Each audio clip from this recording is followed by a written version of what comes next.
Morning student, welcome to my channel शोलन education Patna.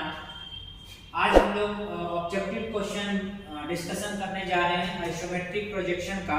ठीक है, जो आपके सेमेस्टर एग्जाम के लिए बहुत ज़्यादा ही इम्पोर्टेंट होने वाला है। ठीक, क्योंकि आप के इंजीनियरिंग ग्राफिक्स में जो हमारा वेटेज है वो 20 मार्क्स का जो वेटेज है वो हमारा ऑब्जेक्टिव का होता है, और 80 मार्क्स जो है उसमें हम 20 मार्क्स जो होता है ऑब्जेक्टिव आता है और 80 मार्क्स जो होता है सब्जेक्टिव का होता है। ठीक है, 80 मार्क्स तो आप 20 में से अगर आप ऑब्जेक्टिव अगर 20 में से 18-17 कर लेते हैं तो आपके लिए बहुत ज़्यादा बेनिफिट होगा, और 2-3 क्वेश्चन करेंगे तो आप पास हो जाएंगे। ठीक है, तो आज हम आइसोमेट्रिक प्रोजेक्शन की बात करेंगे। तो आइसोमेट्रिक प्रोजेक्शन का पहला क्वेश्चन है,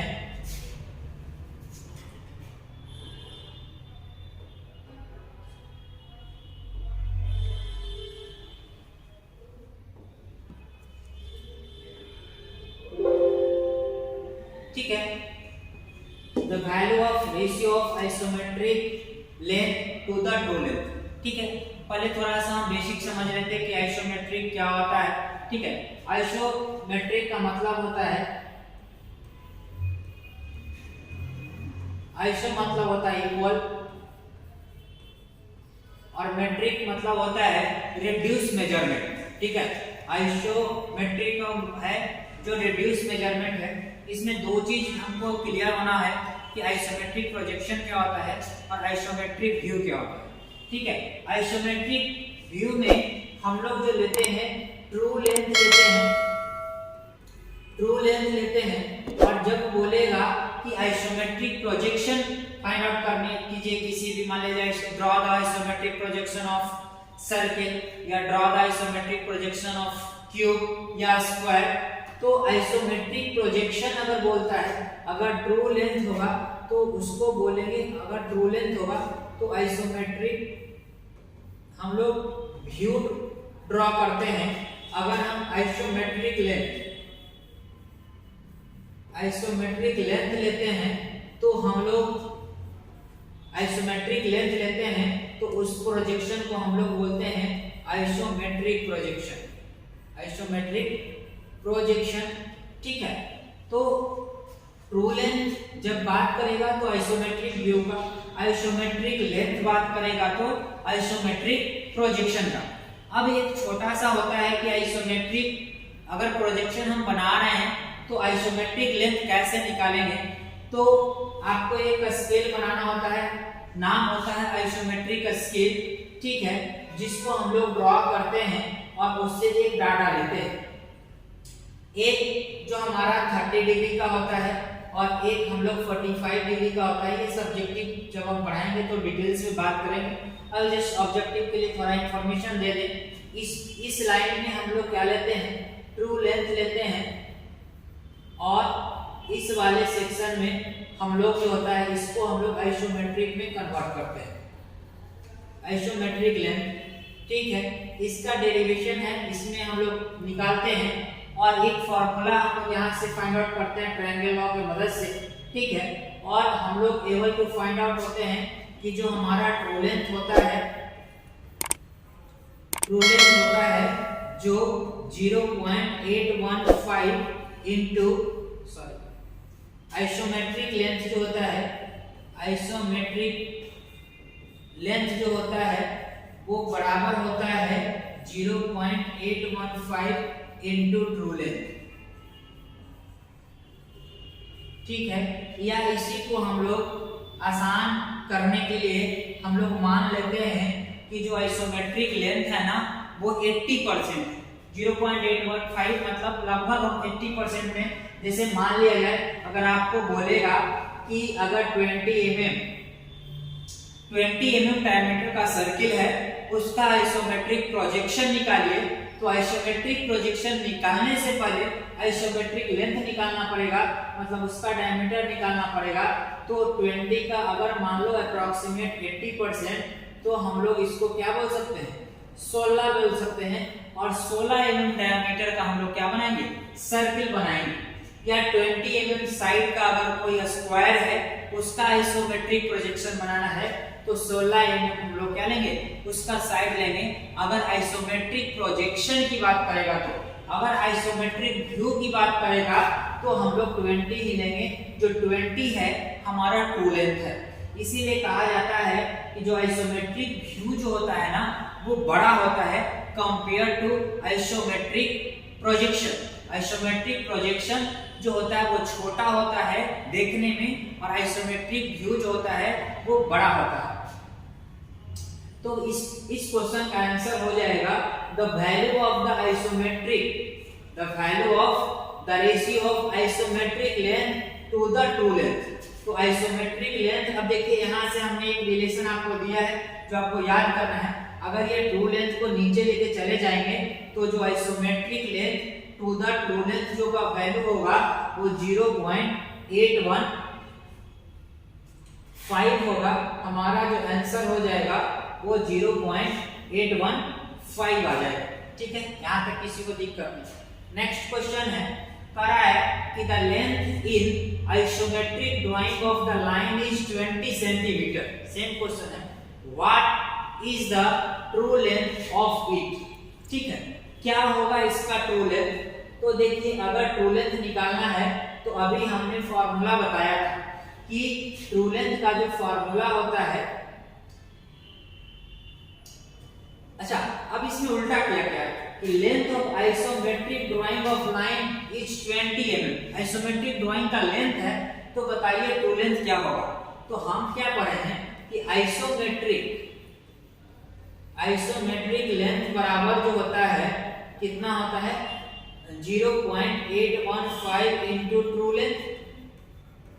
ट्रू लेंथ, अब बताइए इस क्वेश्चन में हमको what is the true length, तो ट्रू लेंथ क्या करना है, निकालना है। अगर ट्रू लेंथ निकालना है तो ट्रू लेंथ बराबर हमारा आ जाएगा आइसोमेट्रिक डिवाइडेड बाय 0.815। ठीक है, 0.815। अब 0.815 को आइसोमेट्रिक लेंथ तो हमको दिया है कितना 20, तो 20 डिवाइडेड बाय 0.815। ठीक है, तो 20 डिवाइडेड बाय 0.85 जो आंसर आएगा इसमें आप देख लीजिए। ठीक है, क्या आपका आंसर आएगा। ठीक है, तो अब हम ये चीज देखो, अगर हम ऑप्शन से एलिमिनेट करना चाहें तो कैसे कर पाएंगे। हमको पता है कि ट्रू लेंथ ज्यादा होगा, ट्रू लेंथ क्या होगा, ज्यादा होगा, यानी 20 से ज्यादा होगा, यानी बी और सी ऑप्शन नहीं होगा। हमेशा जो ट्रू लेंथ होगा वो जो आइसोमेट्रिक लेंथ है उससे क्या ना होना ज्यादा होगा, तो बी और सी नहीं होगा। आप कैलकुलेट करके देख लीजिएगा बी होगा या ए होगा या डी होगा। नेक्स्ट है the true length of the edge of the cube is 15 centimetre, what will be the isometric length.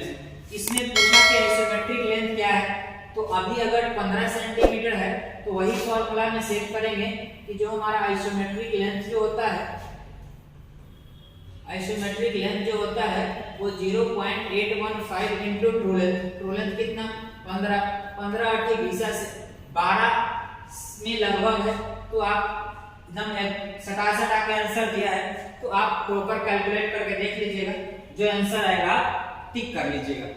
ठीक है, अब कह रहा है कि the line parallel to the isometric axis are called. देखो जो हमारे आइसोमेट्रिक एक्सिस होते हैं ना, ठीक है, अब थोड़ा सा हम लोग कॉन्सेप्ट समझते हैं कि आइसोमेट्रिक एक्सिस क्या होता है, आइसोमेट्रिक एक्सिस कितने पे इंक्लाइंड होते हैं, और आइसोमेट्रिक, अब देखिए जो हमारा आइसोमेट्रिक की जब बात करते हैं तो वो जो इंक्लाइंड होता है ना आइसोमेट्रिक एक्सिस। ठीक है, मान लेते हैं कि ये जो हमारा O है, O A B और C, ठीक है, O ओ ए बी और सी, ये हमारा आइसोमेट्रिक एक्सिस होता है। क्वेश्चन पूछता है कि जो आइसोमेट्रिक एक्सिस है वो कितने डिग्री पे इंक्लाइंड होता है। तो आइसोमेट्रिक एक्सिस जो होते हैं 120 डिग्री पे इंक्लाइंड होते हैं।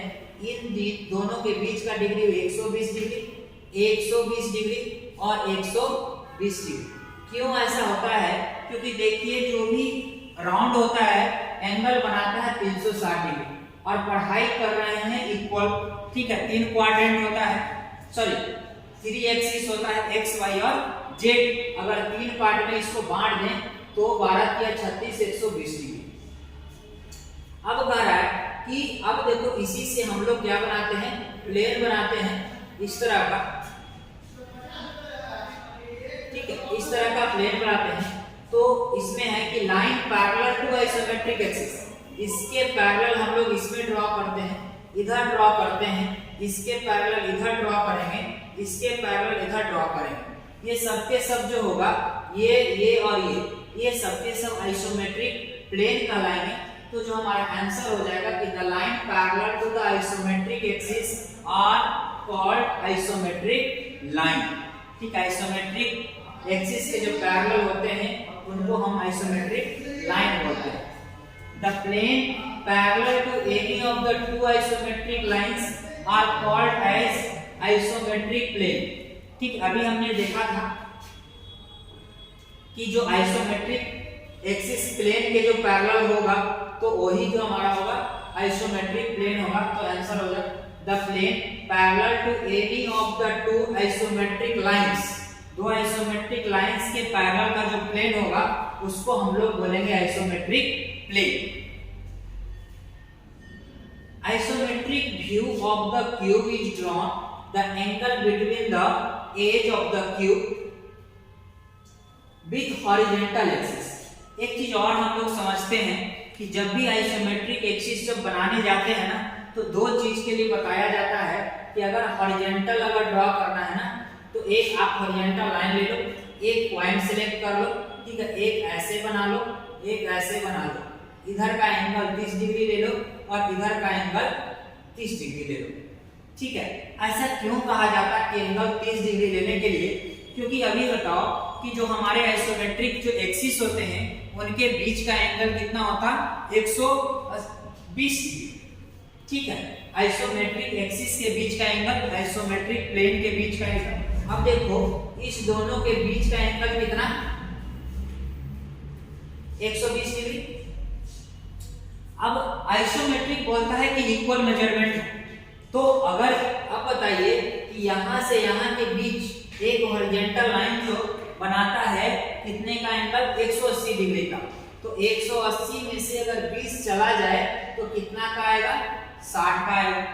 अब आइसोमेट्रिक कहता है कि इक्वल मेजरमेंट होना चाहिए, लेफ्ट में भी उतना ही और राइट में भी उतना ही। तो 60 को अगर दो पार्ट में बांटेंगे तो 30 डिग्री का होगा। इसीलिए जो आइसोमेट्रिक प्रोजेक्शन या आइसोमेट्रिक लाइन, आइसोमेट्रिक व्यू बनाते हैं तो हॉरिजॉन्टल के साथ 30 डिग्री बनाते हैं। ठीक है, 120 minus 90 is equal to 30 degree भी ऐसा करते हैं। तो हम लोग इसका आंसर हो जाएगा 30 डिग्री। ठीक है, इसका जो आंसर होगा हमारा 30 डिग्री, ऑप्शन डी। ठीक है, यानी isometric view of the cube is drawn with, अगर हॉरिजॉन्टल बोलेगा तो 30 डिग्री। ठीक है, वर्टिकल बोलेगा तो 60 डिग्री। अगला क्वेश्चन है कि isometric view of the cube is drawn, the angle between the edge of the cube and vertical.